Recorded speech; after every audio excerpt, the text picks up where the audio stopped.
Assalamualaikum warahmatullahi wabarakatuh. Innal hamdalillah nahmaduhu wa nasta'inuhu wa nastaghfiruh wa na'udzu billahi min shururi anfusina wa min sayyiati a'malina may yahdihillahu fala hadiyalah wa may yudlilhu falan tajida lahu waliyan mursyida. Asyhadu an la ilaha illallah wahdahu la syarikalah wa asyhadu anna Muhammadan abduhu wa rasuluh la nabiyya ba'dah. Allahumma sholli ala Muhammad wa ala alihi wa sahbihi ajma'in. Qala Allah Ta'ala fil Qur'anil Karim, a'udzu billahi minasy syaithanir rajim. Ya ayyuhalladzina amanu taqullaha haqqa tuqatih wa la tamutunna illa wa antum muslimun. Ikhwatu iman rahimakumullah, jamaah Jumat yang dimuliakan Allah Subhanahu wa taala. Marilah kita bersyukur pada Allah, bertakwa dan bersyukur atas nikmat yang Allah berikan sampai hari ini. Ribuan nikmat, jutaan nikmat, nikmat iman, nikmat Islam, nikmat sehat, nikmat sakit, nikmat kebahagiaan yang tidak mungkin kita hitung. Salawat dan salam kita sampaikan kepada junjungan kita, Nabiullah pimpinan kita, Nabi Muhammad sallallahu alaihi wasallam. Kepada para sahabat, para tabi'in, para ulama yang membawa ajarannya, menjaga ajarannya, sehingga kita mampu bersyukur dan bertafakur pada hari-hari yang akan datang.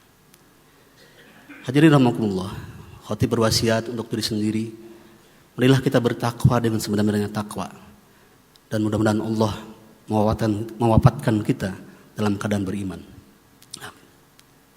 Ikhwati iman rahimakumullah, hidup dan kehidupan itu adalah salah satu yang berputar. Ada siklus, ada hukum-hukum yang kita kenal sebagai sunatullah. Dalam diri kita banyak sunatullah yang jika kita tafakuri, bagian dari kita memahami apa yang terjadi akan menambahkan iman kita. Wa idza tuliyat alaihim zadatul imanan. Salah satunya adalah sakit. Sakit sesungguhnya dalam Islam adalah proses yang sesungguhnya bagian dari sunatullah. Secara ilmu dan kedokteran, orang yang mengalami sakit hanya ada 3 kemungkinan. Pertama, dia akan sembuh sedia kala, sembuh dengan sempurna. Kedua, dia akan sembuh dengan ada gejala sisa atau kecacatan, atau dia wafat. 3 hal itu yang pasti. Tapi yang tidak pasti adalah satu hal. Aspek spiritual orang yang sakit belum tentu dia akan mendapatkannya. Semestinya orang yang sakit, apakah 3 yang tadi, dia mendapatkan memahamkan kesadaran baru terhadap apa yang dia alami. Ketika sembuh dia akan bersyukur, ketika dia cacat dia akan bersabar dan ridho atas apa yang dia terima, dan ketika wafat dal husnul khotimah. Dalam Islam, peristiwa sakit hal yang semestinya semua apa yang ada kita alami mampu direfleksikan sebagai bentuk untuk mencari keridhaan Allah. Itulah kenapa sekarang mulai gencar bahwa harus ada hak-hak pasien ketika dia sakit, dirawat oleh institusi. Selama dia sakit, terjaga keimanannya, terjaga ibadahnya, terjaga fikrahnya. Karena pada saat itu ada besar kemungkinan dia tidak akan bersyukur, bahkan dia akan merasa ingkar pada Allah. Apalagi pada saat dia sakaratul maut, kita tahu setan tidak pernah diam untuk menggoda terus. Belum tentu kita akan dapat tetap dalam keadaan beriman. Banyak kejadian-kejadian yang menurut akal manusia dan ilmu kita amati, sesungguhnya kita ragu. Apakah pada saat dia sakaratul maut itu sudah seperti yang kita harapkan? Itulah kenapa Salman membuat rumah sakit berdakwah di situ. Meskipun rumit, sulit, panjang perjalanan. Karena memang membangun sebuah institusi kesehatan sangat kompleks. Tapi insya Allah, disitulah kita bisa menjaga akidah umat. Menjaga ketika dia dalam titik kritis untuk terjaga dalam keadaan tetap tawadu, ridho pada Allah. Ikhwatu man rahimakumullah, Allah dalam surat Al-Baqarah 155-57 berfirman, a'udzubillahi minasyaitonir rajim, walanabluwanakum bisa'im minal khawf wal ju'i wa naqsim minal amwal wal anfusi was samarat wa basyiris sabirin alladzina idza asabatun musibatun qalu inna lillahi wa inna ilaihi raji'un. Dan sungguh akan kami berikan cobaan kepadamu dengan sedikit ketakutan, kelaparan, kekurangan harta, kekurangan jiwa dan buah-buahan. dan berikanlah kabar gembira kepada orang-orang yang sabar, yaitu orang-orang yang jika dekat kena musibah dia mengucapkan innalillahi wa inna ilaihi rajiun, sungguhnya dari Allah dan akan kembali kepada Allah. Mereka itulah yang mendapatkan keberkatan yang sempurna dan rahmat dari Allah, dan mereka itulah yang mendapat petunjuk dari Allah. Ayat ini sangat jelas menggambarkan bahwa setiap manusia akan mengalami kekurangan ujian seperti itu, termasuk sakit. Sakit adalah bukan sekedar fase di mana kita tidak mampu melakukan sesuatu, tapi pasti ujian, cobaan yang punya peluang untuk mengupgrade keimanan kita. Selama kita paham apa yang terjadi dan kita bersikap untuk tetap menjaga istiqomah kita, menjaga kirodan kita, menjaga tetap zikir pada Allah. Nabi Muhammad SAW dalam hadis Tirmizi menyampaikan bahwa sesungguhnya pahala yang besar di hadapan Allah adalah cobaan yang besar pula.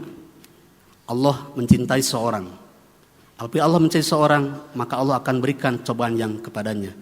Barang siapa yang ridho menerimanya, maka Allah akan meridonya. Dan barang siapa yang murka, Allah juga akan memurkainya. Hadis riwayat Tirmizi. Jadi sesungguhnya sakit adalah peluang. Baik yang sakit maupun yang sehat, ataupun yang menangani atau membantu si sakit. Para perawat, para dokter, farmasi, bagian administrasi yang memudahkan orang-orang yang dirawat di sebuah institusi, sesungguhnya dia ada punya peluang pahala yang besar.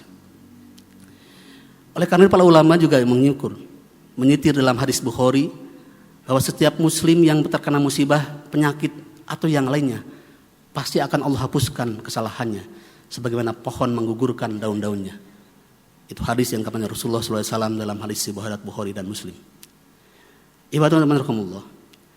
Jadi sesungguhnya dalam sakit ada hal-hal yang kita bisa peluangkan untuk meningkat. Bahkan kalaulah sakit itu adalah lama, yang disebut chronic disease. Kalau data dari WHO di Indonesia di Depkes bahwa saat ini angka kesakitan antara 15-16%. Artinya setiap hari di antara 100 orang itu ada 15-16 orang yang sakit. Mungkin kita, mungkin setahun sekali, mungkin 2 kali. Dan rata-rata orang bisa sakit. Ada yang mungkin hanya batuk saja, atau pilek, atau rasa lemah.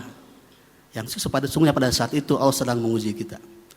Apakah kita mampu memanfaatkan menjadi keluaran output yang tadi?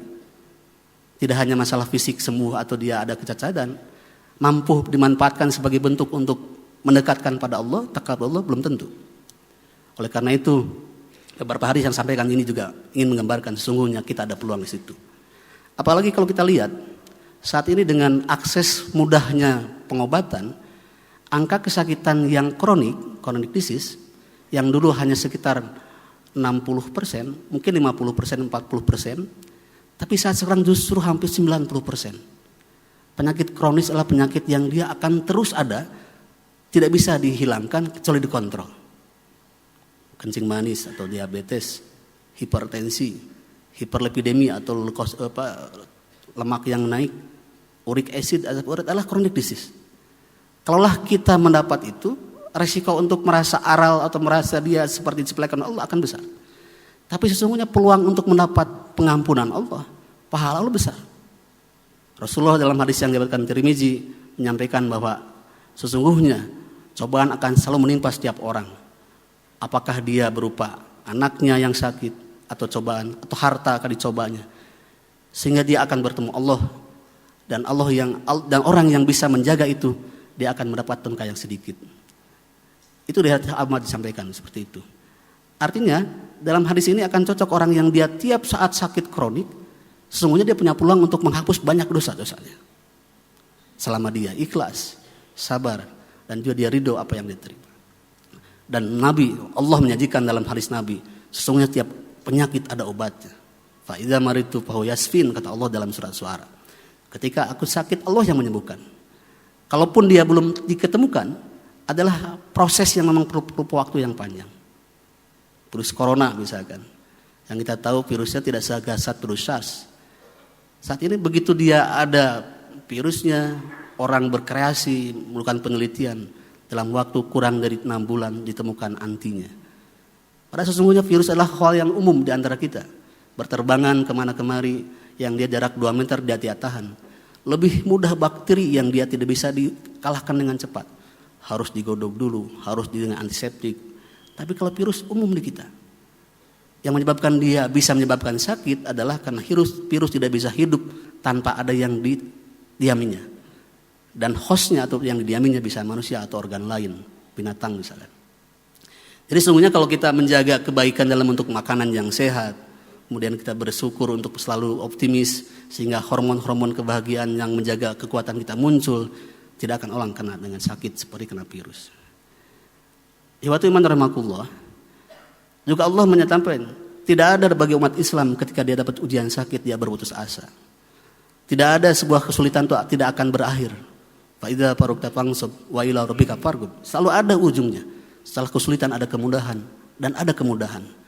Tinggal kita mampu tidak untuk menjaga optimisme selama kita mendapat ujian yang berupa sakit.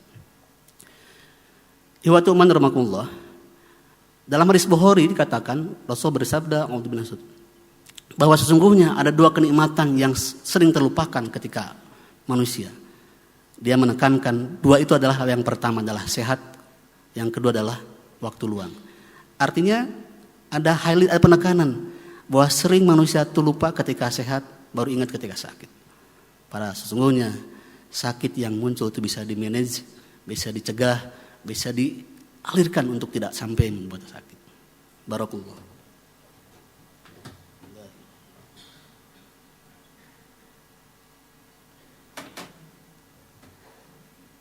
Alhamdulilladzi arsala rasulahu bil huda wa dinil haqq litubayyana likulli wa qabil sahida. Asyhadu an la ilaha illallah wahdahu la syarikalah wa asyhadu anna Muhammadan abduhu wa rasuluh nabi ba'da. Ikhwati iman rahimakumullah. Jadi apa yang mesti lakukan ketika kita sakit? Karena memang pasti itu akan menghakimi kita. Islam dengan tuntunan menyampaikan bahwa ada fadilah, ada tuntunan. Pada saat kita mengalami sakit, yang pertama kita harus bersabar. Sabar memiliki keutamaan tidak hanya menerima, tapi kita bertakarub pada Allah, mencoba menyisihkan waktu yang setiap hari dia sibuk, tiba-tiba dia harus beristirahat beberapa hari, memberi peluang. Dalam At-Takabun Allah berfirman, tidak ada suatu pun musibah yang menimpa seorang kecuali dengan izin Allah.